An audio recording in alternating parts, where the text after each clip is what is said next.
Hello and welcome to Collecting Penny Blacks.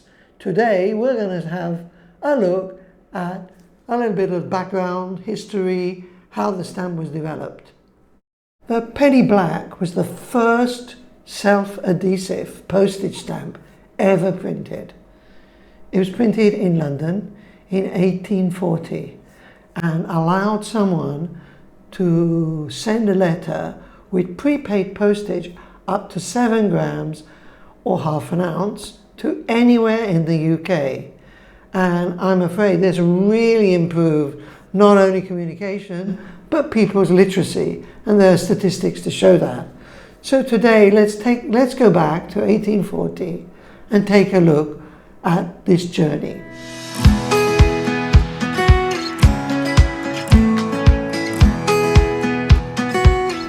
So what was going on in 1840? Well, a new young queen, Queen Victoria, had just taken the throne. She inherited the throne at 18 years old on the 20th June 1837, and her reign lasted right up to 1901. You can imagine that this young girl, who had been on the throne for just 3 years, had come with lots of fresh young ideas and was open to what people had to say to improve the country. This was the age of enlightenment, the age of the Industrial Revolution. So what was the Industrial Revolution? Basically, it was a period where people had lots of brilliant ideas and a lot of things were invented that became the basis of today's modern world.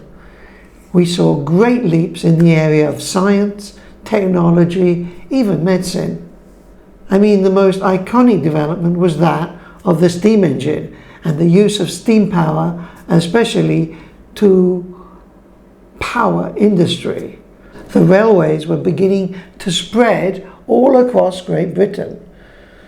Factories were growing everywhere, cities were expanding, people were going to live in cities, and industries such as textiles had become mechanized. And all of this thanks to steam, the use of coal and iron or steel in industry. And of course, this was the era in which we developed things such as mass production and Taylorism. So it is against this backdrop that the postal stamp was first invented. Why did we need postage stamps? I mean, wasn't the post office working well?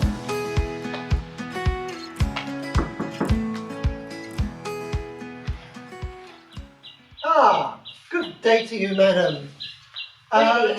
Is your master here? No, he's not. Oh, but I got 2 letters for him. This one here is 2 pence, and this one is a shilling. Oh, very expensive. Yeah, my horsey got ill. I had to go to the vet. I'm sorry. Okay, bye. Oh dear. Oh God. Well, the postage network was functioning terribly. First of all, exorbitant rates. I mean, it could cost you, well, you didn't know what it was going to cost you until the letter arrived, because you were the one who had to pay for the postage. The service didn't work very well. I mean, it was fragmented. Not every city or every town or village was accessible.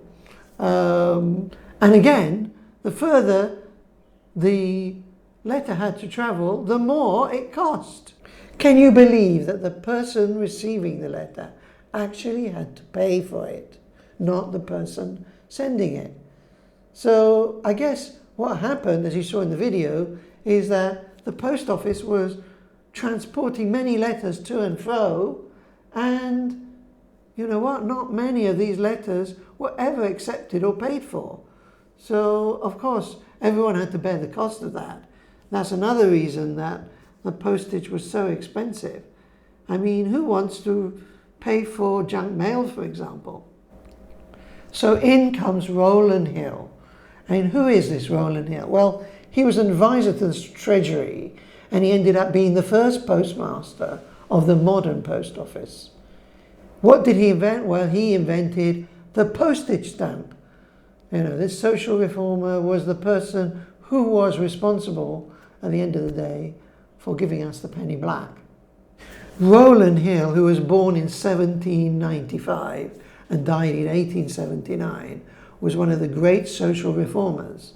He was the one who saw immediately this was an obstacle to growth and that we needed to have a reform in the postage system.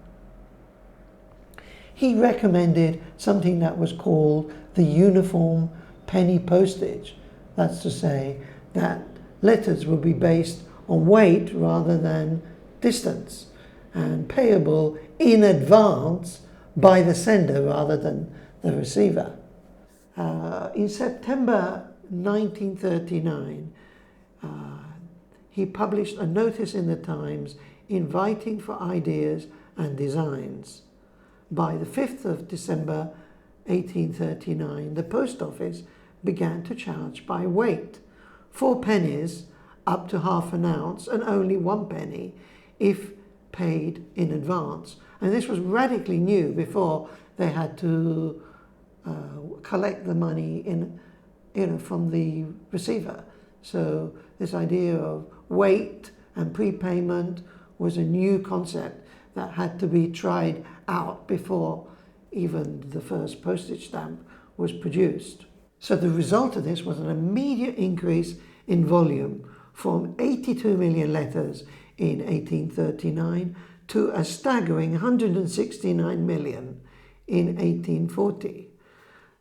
Hill and his assistant, Henry Cole, had to move fast to produce the first stamp if he really wanted his new concept to work.